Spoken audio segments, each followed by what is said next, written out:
بسم اللہ الرحمن الرحیم۔ السلام علیکم معزز ناظرین۔ ناظرین کرام، فرالیس گیلیڈون کے الفاظ ہیں کہ اپنے عہد کے شروع سے لے کر آخر تک جہانگیر کا اپنی رعایا سے برتاؤ ہمدردی اور شفقت پر مبنی نظر آتا ہے۔ جہانگیر کا عہد عدل و انصاف کا عہد تھا۔ زنجیر عدل کی وجہ سے عدل جہانگیری پاک و ہند کی تہذیب میں ایک محاورہ بن چکا ہے۔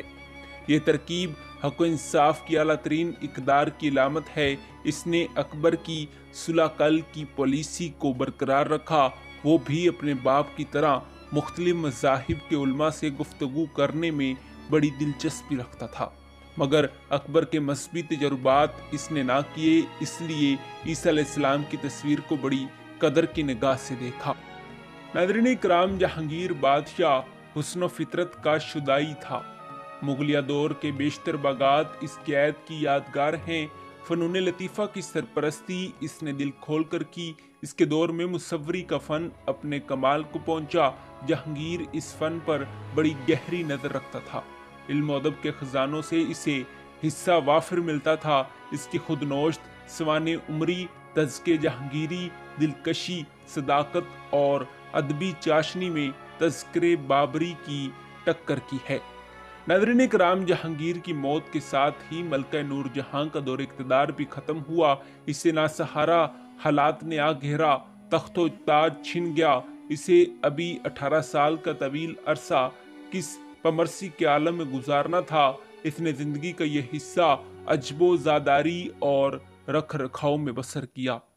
ناظرین کرام، شاہ جہاں نے 2 لاکھ سالانہ کے حساب سے اس کا وظیفہ مقرر کر دیا تھا۔ اس میں گزر اوقات ہوتی رہی۔ تنہائی اور بے بسی کے نازک لمحوں میں اس کی بیٹی لاڈلی بیگم اس کے ساتھ تھی۔ وہ بھی زمانے کی بے وفائی اور وقت کی ناقدر سناشی کا شکار ہو چکی تھی۔ یہی لیل و نہار ہیں کہ 1665 عیسوی میں نور جہاں قید و حیات سے رہا ہوئی اور شادرہ یعنی لاہور میں مقبرہ جہانگیری کے قریب اسے دفن کر دیا گیا۔ ناظرین کرام، اس کی قبر جو عمارت اٹھائی گئی وہ ہرگز اس کی شایان شان نہ تھی۔ اس کا مقبرہ کسی جوگن کی کٹھیا نظر آتا ہے اور آج بھی دنیاوی جاہ و جلال کے کھوکھلے پن پر ماتم کنا ہے۔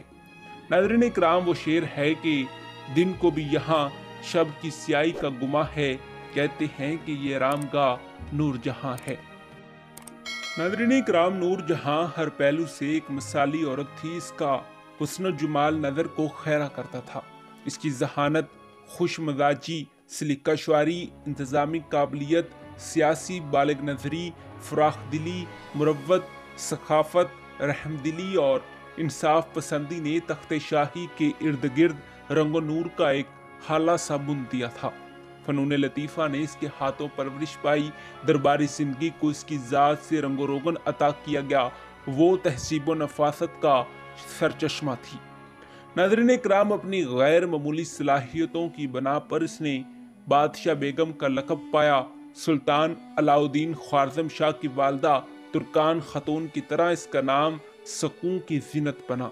وہ تاریخ عالم کی ان چند عظیم خواتین میں سے ہے جن پر انسانیت اور خاص کر صنف نازک بجا طور پر فخر کر سکتی ہے۔ ناظرین کرام، سلطنت پر اس کا اثر و رسوخ ہر لحاظ سے خوش آئندہ تھا۔ ان میں کسی قسم کا سستا پن یا بیجا نمائش کا پہلو نہیں تھا، مگر تاہم ملک کے بعض مقتدر عہدیداروں اور امراء کو ملکہ سے خدا واسطے کا بیر پیدا ہو گیا تھا۔ ایک عورت سے غیر معمولی صلاحیتوں کا اظہار ان کے لیے ناقابل قبول تھا۔ یہی وجہ ہے کہ نور جہاں مورد الالزام بنی اور آخری ایام میں جہانگیر جن مشکلات کا شکار ہوا، ان کے لیے اسے ذمہ دار ٹھہرایا گیا۔ اس کے متعلق غضب و افتراء کی ایک ایسی فضا پیدا کر دی گئی جس میں بیشتر غلط اور بے بنیاد باتیں اس سے منسوب ہوئیں۔ ناظرین کرام، نور جہاں کے کردار کا سب سے نمایاں پہلو اپنے شوہر جہانگیر بادشاہ سے اس کی بے پناہ محبت اور جانثاری ہے۔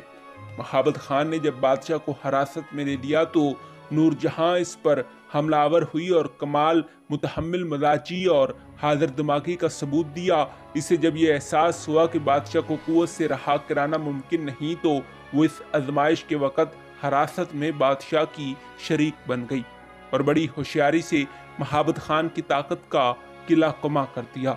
ناظرین اکرام، نور جہاں بہترین گھوڑ سوار تھی اور فنون جنگ میں کافی مہارت رکھتی تھی۔ اس کا نشانہ کبھی خطا نہ ہوتا، مگر عملی طور پر صرف وہ اسی موقع پر میدان میں کودی اور ملکی سیاسیات میں ایک انقلاب آفرین کردار ادا کیا۔